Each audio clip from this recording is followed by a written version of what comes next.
Here are a few recommendations to give you the best experience when using your vehicle's Bluetooth hands-free calling capabilities. Follow these steps to help minimize any issues with echoing during a phone call. First, make sure your smartphone is up to date and using the manufacturer's latest operating system.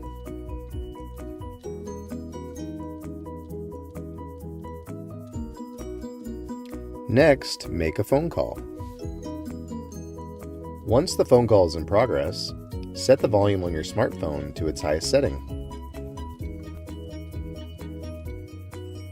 With the volume on the phone properly adjusted, you can now fine-tune the volume directly from your vehicle's audio system using the volume adjustment knob or the steering wheel controls. Also, make sure to adjust the volume below 45 for best results. Remember, these volume settings may need to be reapplied anytime the phone is paired to a new vehicle, a phone update is applied, a new phone is paired, or the phone is unpaired and repaired.